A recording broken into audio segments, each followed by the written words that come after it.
Heute sehen wir uns das Thrustmaster Open Wheel Add-on genauer an. Wie sich dieses Lenkrad im ausführlichen Test schlägt, das erfahrt ihr in den nächsten Minuten. Legt die Füße hoch und willkommen hier in meinem YouTube-Kanal.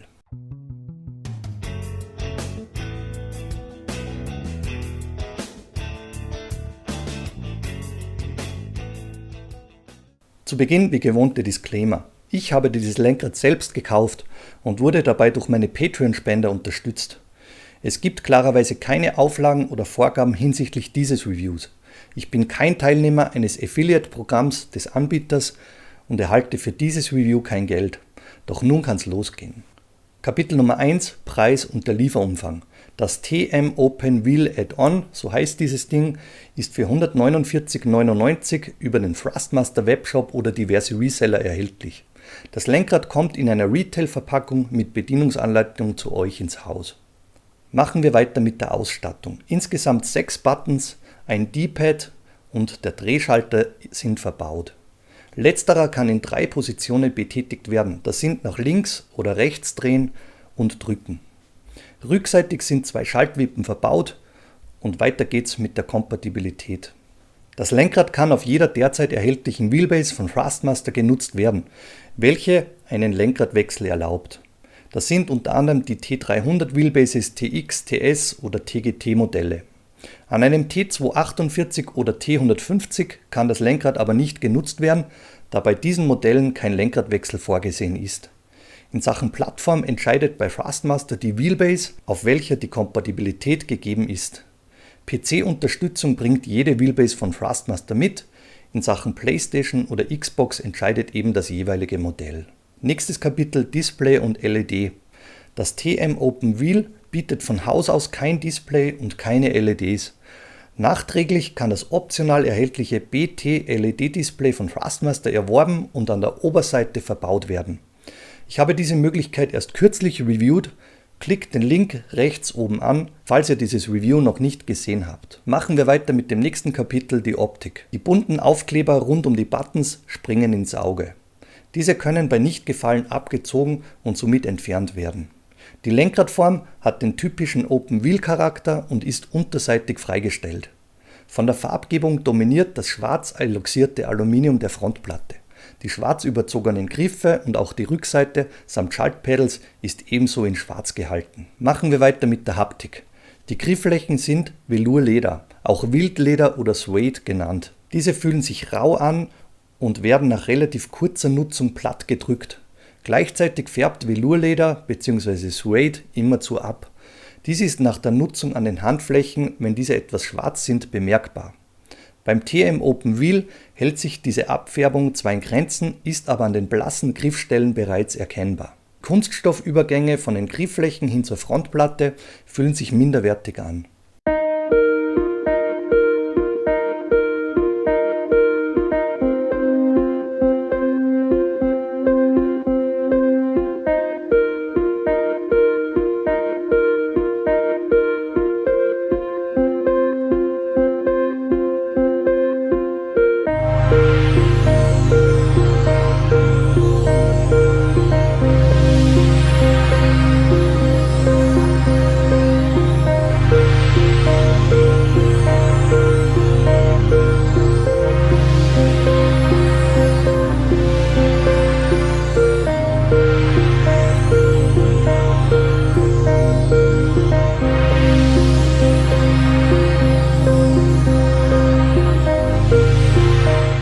Machen wir weiter mit den technischen Details.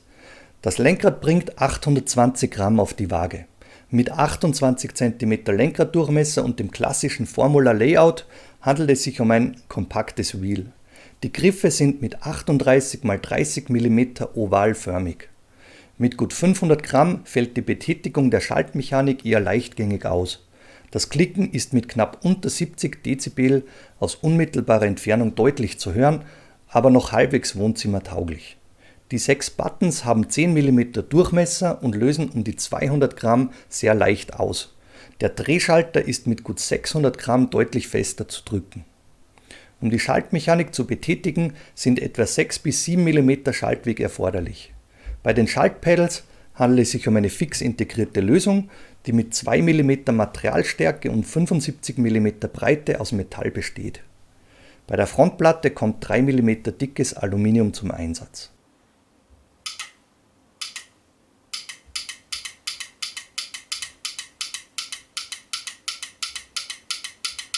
Kommen wir zum nächsten Kapitel, das ist die Verarbeitung. Bei der Verarbeitung gibt es nichts Großartiges zu beanstanden. Das Velurleder ist ordentlich aufgezogen, die Übergänge zum Kunststoff sind ordentlich und bei der Betätigung der Buttons fällt ein seitliches Spiel auf.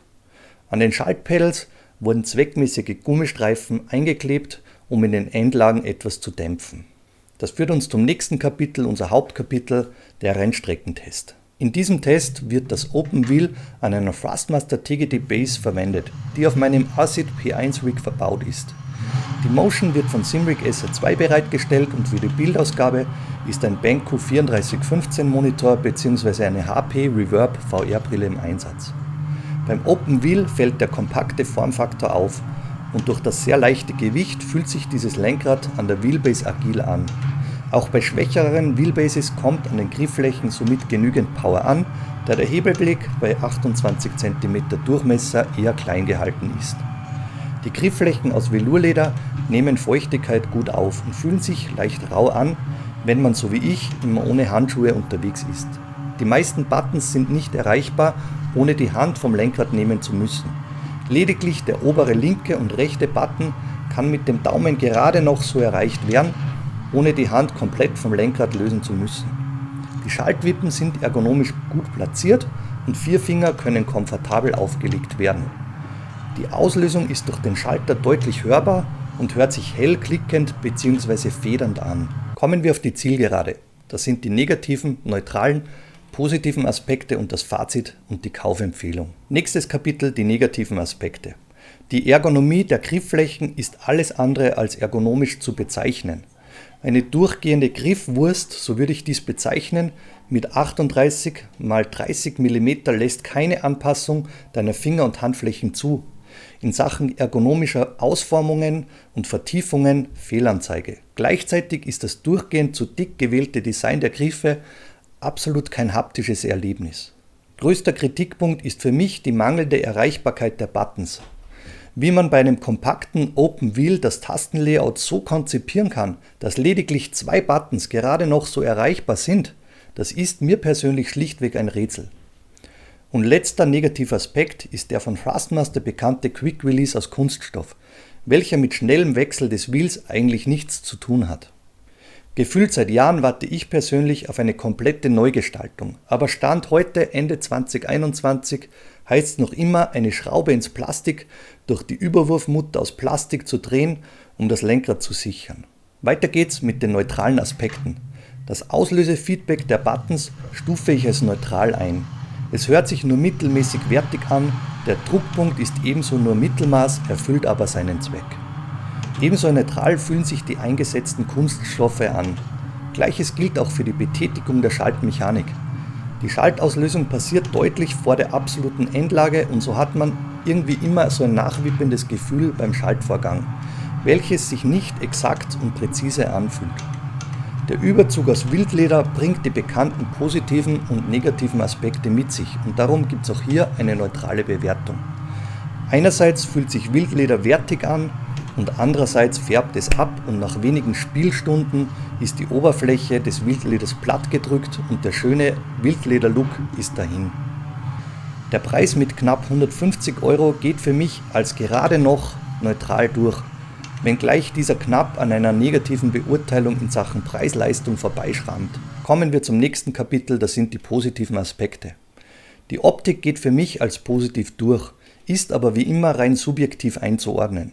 In Sachen Ergonomie und Größe ist die Schaltmechanik gut bedienbar und die Schaltpedals aus Metall fühlen sich rein haptisch gesehen wertig an. Genauso wie die aus Metall ausgeführte Frontplatte einen sauberen Eindruck hinterlässt.